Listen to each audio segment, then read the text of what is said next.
on with the content like I promised y'all. So I know I was missing for like a little 2-3 weeks.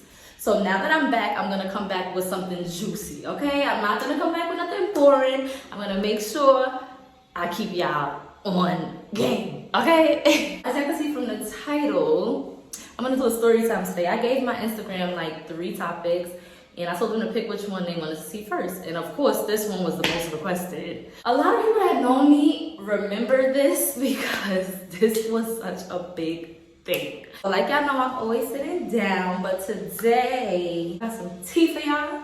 And this story that I got, I can't sit down. I gotta stand up because, oh, this shit gets crazy. Okay, it all started when I was 16 years old. I started dating this guy that I knew since I was 6 years old. We went to the same elementary school. Well, he was in kindergarten and I was in elementary school. So we knew each other since we was babies. His family and my family had some back drama, whatever. Like my older sisters was, so I was never welcomed with open arms in his house. Like it was a lot of tension between me and his family. So he would always come to my house whenever we want to spend time. You know how somebody's always at your house and then they just end up living there? They ended up just living with me. We was together for 2 years in that house, living together. And that might not sound like a long time, but that's a really long time when you're with somebody every single day for 2 years straight. I'm talking about we went through hella shit. This was my first real relationship. Like anything before that was puppy love. This was my first real relationship to where we're sharing our money together, we're living together. You know? So I just had to give that backstory so y'all could understand how serious this relationship really was when y'all get into what happened. Now, the first year, you know, it's always peaches and daisies. Everything was so sweet. We was fine, no fighting, lovey-dovey, fucking 3 times a day, cuddling every night. By the time in the second year, going into third, the relationship started changing drastically, okay? We was fighting about dumb shit every day. I was catching him well, I'm not gonna say catching him because I'm not the type of girl that goes through niggas' phones. If you're with me, you never have to worry about me sneaking through your shit. I feel like everybody deserves privacy. Like, I don't want to see your Google search history with Pornhub of your foot fetish or motherfucking you searching how to get rid of motherfucking bed bugs out of your house. So as I said, I would never go through his phone. It would just be some completely random shit and it ends up coming to me. You can't cheat and live with a person. They're gonna find out. Long story short, like the relationship just started changing. He was doing little funny shit. No, whoa, skirt. I'm skipping parts. We have this friend that we grew up with also. We're gonna call him Larry, right? Hypothetically. Larry, I went to middle school with. I knew Larry since I was 11 in 7th grade. This is my guy. This is my brother. This is my bro. I look at him like family almost. One day, my boyfriend comes to me like, oh, I want to start working now. I want to start going to the gym. I'm going to start going with Larry to the gym. I'm not really thinking nothing of it because I grew up with Larry too. Like we're all, if you're not from New York, there's a town in New York called Harlem. It's very small. That's where I grew up at. Everybody knows each other. Like it's so small. Everybody knows each other. It was nothing. I didn't think nothing crazy. Mind you, I was only 17, 18 at the time. Larry was like 19 because he was 1 grade higher than me, and my boyfriend was 16, 17 because he's 1 year younger than me. We're all kind of young. Larry started with like social media, promoting himself. He was modeling. He's a dancer. He break dances. Like he was dancing on trains, 42nd Street. Like he was lit. My bro was lit. But the thing was, Larry, he strips. I know that he strips because he used to promote it sometimes. So it's like, you could go to the gym with him. I didn't think nothing of it because he did used to FaceTime me sometimes in the gym. But don't play with me. Don't play with me. Because I will fuck both of y'all. But they started going to the gym. This is where it started getting spicy, right? He comes back home from the gym one day at like 4 o'clock in the morning. I'm just chilling. Now, my ex-boyfriend, we're gonna give him a name because I'm tired of calling him ex-boyfriend. We're gonna call him Trey. Trey comes back from the gym one day. Trey, when he sleeps, he's dead. Like, I never saw a boy sleep like this boy. Like, he sleeps so hard. We could be having a fucking house party and this nigga will not wake up. So he comes in, he sleep. I'm still up because I'm always up late. His phone starts ringing. I didn't think nothing of it, whatever. It's ringing and ringing and ringing and ringing. So I'm trying to shake him now. He's laying on top of his phone, which at the time I didn't even realize, but once we broke up, I started to think like, this boy always used to sleep on top of his phone, which is very sneaky. So I'm shaking him, but I know he's not gonna fucking wake up. So I reach under him to get the phone. I look at the phone and it says his sister's name. Now I'm thinking like maybe something happened at his house or something, you know, like. So I'm trying to wake him up, like, yo, your sister keeps calling you. He's not waking up. So I wait till she calls again, and now I'm gonna pick up. Like I told y'all, I've been in his family for years. They all know me. It's nothing for me to answer the phone to his sister. So I wasn't even thinking of it on, oh, let me answer his phone. Like, it's his sister. I'm thinking of it as maybe something bad is happening because the way she kept calling. So let me get my drink, because this is where shit starts getting crazy. The sister, we're gonna call her Tasha. Tasha answered the phone, so I'm like, hello? So it's like, oh my, no, it was like, oh, I already knew this day was gonna come. I'm like, what? I'm like, all right, maybe Tasha was asleep, maybe she a little raspy, you know? Let me clear my throat. So now when the phone hangs up, it's back to the lock screen, and I don't know his code because I don't go through his phone. Like I told y'all, I knew this boy my whole fucking life. Any code that he's gonna put, I'm gonna guess it. Whether it's his mother's birthday, his father's birthday, one of his mini sister's birthdays, his birthday, the last four, his social, whatever the fuck he wants to put as his code, I'm gonna guess. And guess what? I guessed that shit on the second try. I was in that phone, bitch. So now I called Tasha back. See if she cleared her throat. Let me clear my throat. I'm like, no, let me go in the bathroom. Because I know this nigga's not gonna wake up, but I don't want to disturb shit. I don't want him to hear something in his sleep. None of that. Let me go in the fucking bathroom, because now I want to know what the fuck is going on. I goes in the bathroom. I calls Tasha back.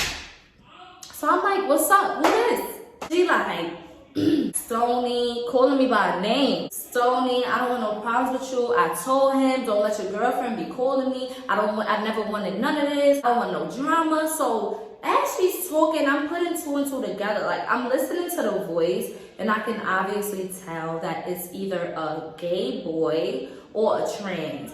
It wasn't manly, like, yeah, nigga. But it had some feminine to it, but I could still hear the bass in it. But in the back of my mind, I'm still like, I don't know if it was denial or something, but I'm not thinking, oh yeah, this is a nigga. I wasn't thinking that because this is a hood nigga I'm dealing with. I'm talking about hood nigga, street nigga, sag his pants all day, hood nigga, and smoke weed all fucking day. So I'm not thinking, you know, no shit like that. So she's like, I'm gonna write you on Facebook. So I'm like, she knows my Facebook. So I'm just sitting in the bathroom. She's taking mad fucking long writing on Facebook. So I'm like, oh, she probably second guessing, should she really do it? I get a message on Facebook.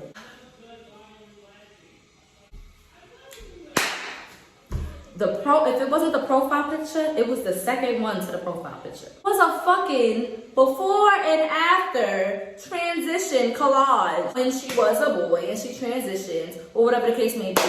So even if you was talking to her, it's no way you're telling me you didn't know. So now shit is getting real. So she like, hey, it's me. Call me back.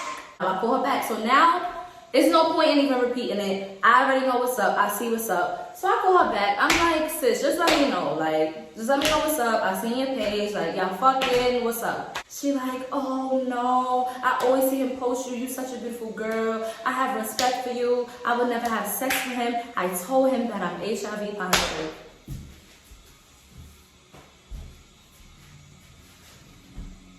So it's like,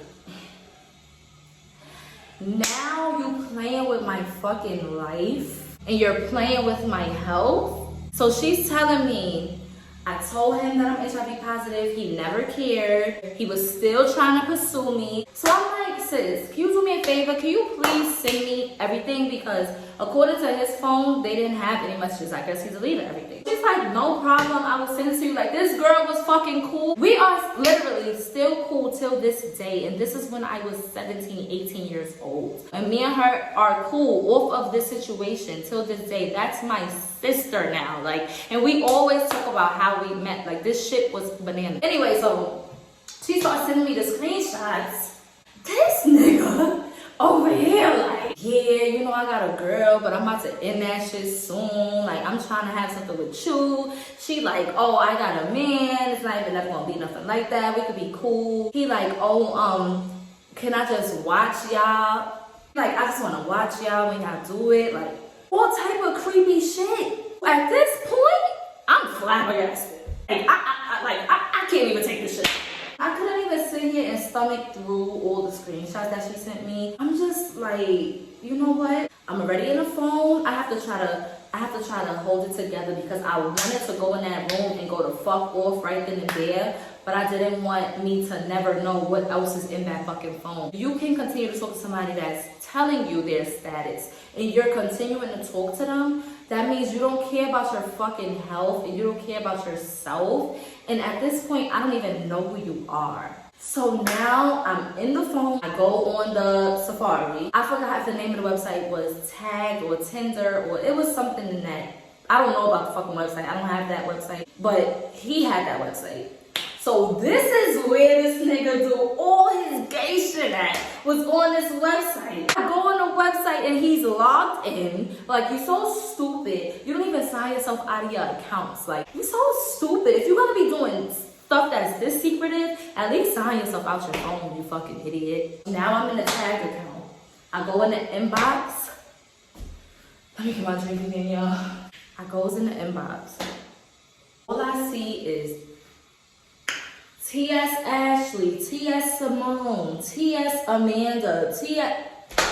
At the time, I didn't even fucking barely know what T.S. meant. And his search history is just T.S.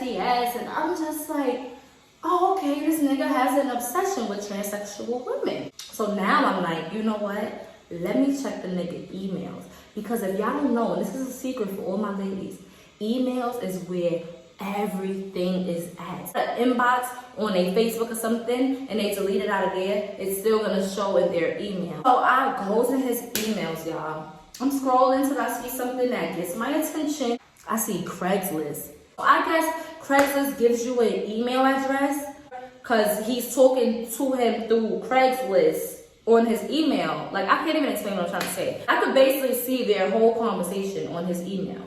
So the man is like, oh, I'm in room, blah, blah, blah. He's like, okay, I'm coming up the elevator. I'm right here on 72nd Street. He's going to the hotel, meeting men off Craigslist. I'm still reading this conversation down. And in the beginning of the conversation, do y'all know what I seen in those emails?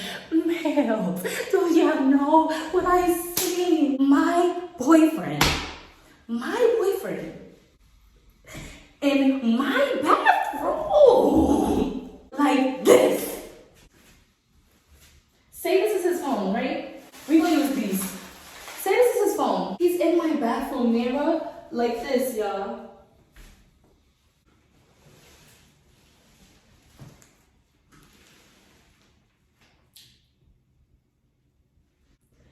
Taking pictures of his butthole and his ass in my bathroom mirror.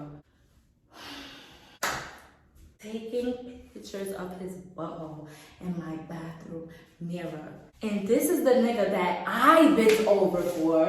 And I see pictures of him bent over. And you want me to call you daddy in the middle of the night?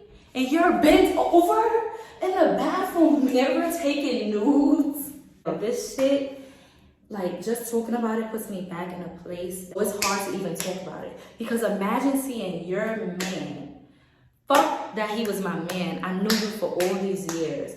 And I'm seeing these graphic ass images of you. Bent over, balls swinging and saggy as fuck. Taking pictures of your butthole to send it to men on Craigslist. Like, I was so disgusted. I literally threw up. My stomach couldn't take it.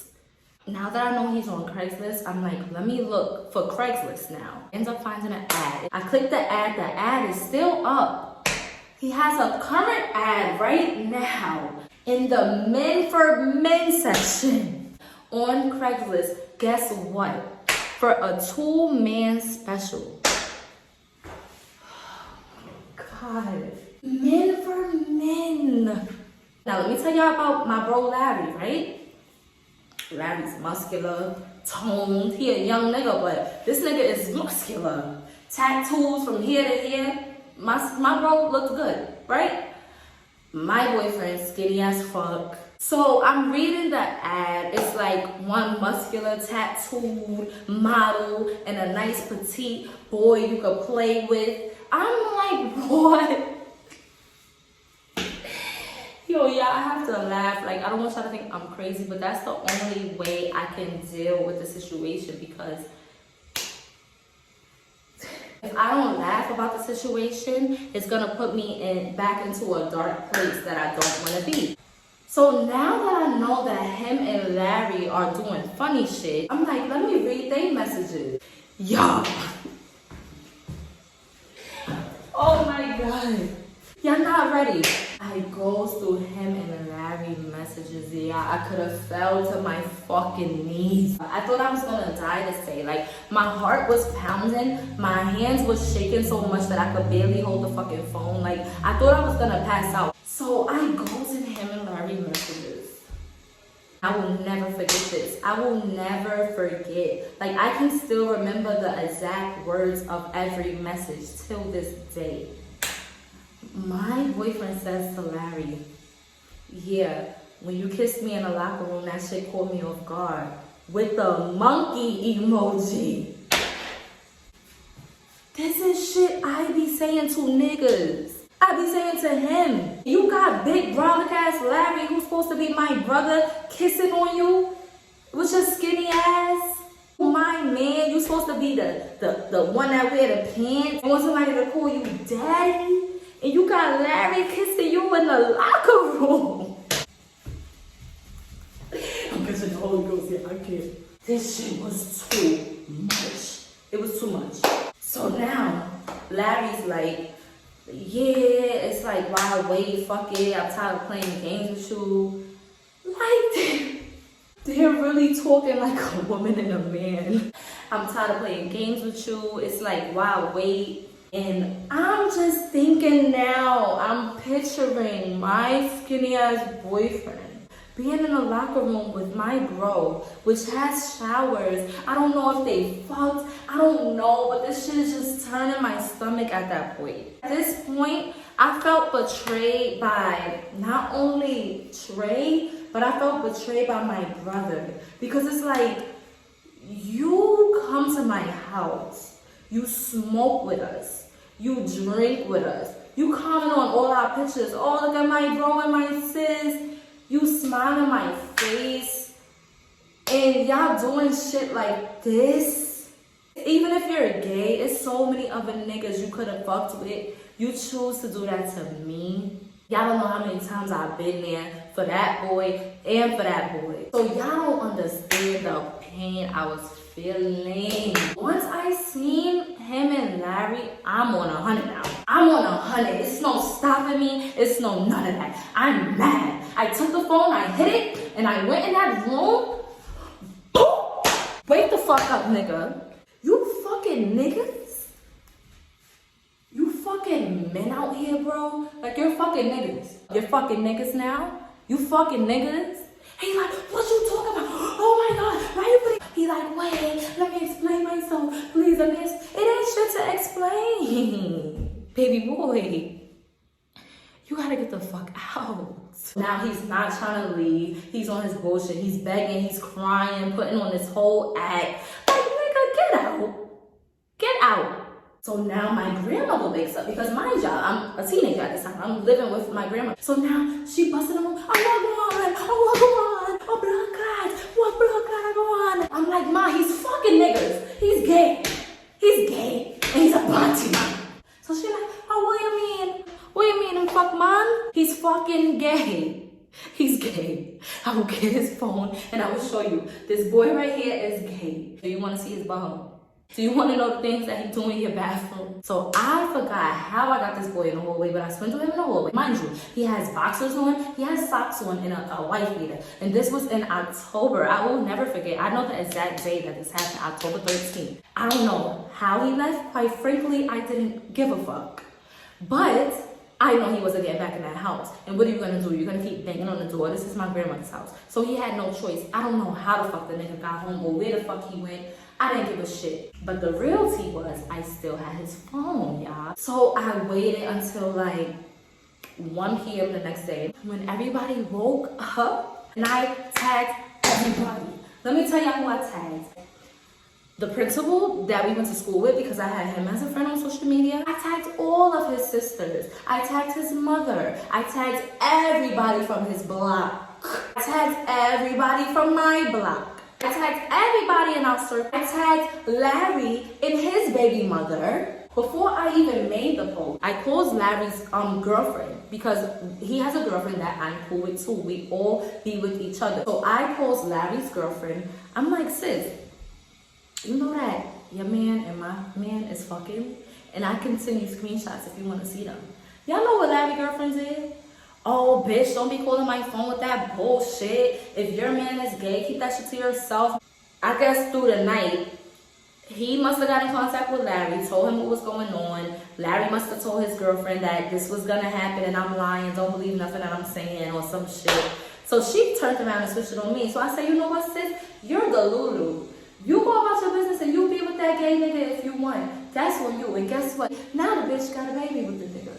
So who's the joke really on? But anyway, I had everything. I had the screenshots that my trans friend sent me that went up. I had the pictures of him in my bathroom like this. I had the motherfucking conversations of him and Larry about how they kissed in the locker room. I had the Craigslist ad of him and Larry with his phone number on it. And I had the conversation of him telling a man on Craigslist that he's on his way up on the elevator. I had everything and it went up. I'm talking about like 99 plus with others was tagged in that post. And I did not give a fuck. And I didn't have no remorse. I didn't care what he would have did after that. Because you know why? You had 2 years, and before that, you had 10 years to come and talk to me about your sexuality, your feelings, anything. You could have talked to me. You could have talked to somebody. You could have tried to get help. You could have expressed it to me or suggested it to me. Or matter of fact, you could have just not been with me at all. Just be single and you could talk to whoever the fuck you want to talk to. But no, you want to sit here and leave me in a blind spot. I'm having sex with you. And then you're putting my life at risk. So now, guess what? Oh, you're going up. And guess what? Everybody's going to see it. Now, let me tell you something. His dad, he's a Haitian man to the bone. I'm talking about flag in the left pocket, dreadlocks down the hair, mean. He's a Haitian nigga to the heart. His father is strict. His father don't play that shit. Do y'all hear me? His father don't play that shit whatsoever. But me and his father is cool. So the next morning, I went over there. Hey, Dad, come in the hallway. I got something to tell you about your son. You want to see what your son out here doing? I'm like, look at this shit. I'm showing him the screenshots with him and my trans friend. I get up to the butthole. I'm like, oh yeah, look at what your son is doing in the bathroom. He got so mad. He said, I don't want to see that. That's not my son. That's not my son. He started cursing in Creole, whatever the fuck he was saying. He got so mad he went in the house and I left. Because guess what? My work here is done. I have nothing else to say. Now your life is fucked up. You're never going to be welcome back in your house. And now you should go live with Larry. And then from that day on, this boy would not leave me alone. I'm talking about I come out my house, he's there. I go downstairs, he's there. I go to work, he's there. Please, let me talk to you. I'm sorry. Can I talk to you? Please. It's nothing to talk about, my love. You're gay, and that's fine. But I don't want to be with you. So He just kept stalking me and kept stalking me and kept stalking me. It was like 2 months went by when I finally gained the courage in my heart to go sit down and talk to him. I don't understand. This situation was so hurtful. Those pictures will always be stuck in my head till I die. I was not ready to have a conversation with him, and he wouldn't understand that. So we go sit down and talk, y'all. So y'all want to know what this nigga had the nerve to say once we finally got to the table to have this conversation? This nigga said, "I'm not gay." And now, remind you, when I'm talking to him, I'm looking at him so different now. Like, his movements and everything, I just look at him so different. So he's like, in my brain, this is what I'm seeing. I'm not gay. I'm not gay. I just wanted to do something that was so drastic that it would make you leave me alone because I didn't want to be with you anymore and I didn't know how to tell you. I'm like, boy, you're gonna really sit here and make this about me now? That's your excuse for talking to men? Then not only that, he's gonna say, oh, you made me hate women so much. I still wanted to be with a woman. That's why I like trannies, because they have titties and they have butts, but they have the organs of a man, so they would understand me more. Because when I have conversations with you, you don't understand me. I'm like, this is what you just brung me here to say? So you're trying to pull that same card of us girls when we get tired of niggas and we go be lesbian and get us a girlfriend. So I'm like, you know what? I'm just gonna remove myself from this table. From this point on, I don't want you coming to my job. Don't come to my house. There's nothing to be said. So from that point on, he knew that I was serious and he just decided to leave me alone. Now, we're gonna fast forward 2017. I'm talking to a boy that I knew since I was 14, okay? We never did anything, but that was my boo. Like, that was my boo. So now I'm talking to him in 2017. The same shit happens to me again. This time, my transsexual friend is talking about him to me, not knowing that I talked to him. And before I end this video, I just want to say to y'all boys, be yourself. If you know deep down you don't really like women, then just don't be with a woman. And yes, there is men out here that are bisexual. They like women and men. But when you're dealing with one or the other, let them know that you like the same sex also. Because y'all don't understand how hurtful it is to a woman to find out that her man is dealing with another man. Like, a woman would really lose herself over a situation like that. And it's fucked up that in this society that we live in, especially in New York, it's so hard for men to just come out the closet, especially when they're growing up in the hood, or they have older brothers and they're just forced into heterosexuality. And some of them don't really want to be with the woman. And that's why they don't know how to treat women. And it's so common. I have so many friends that have been through the same situation as me. And it's like, just be yourself. So yeah, that's the end of this video. Yeah, I'm going to see you in my next video. Thank you so much for watching. And I will see you guys next time.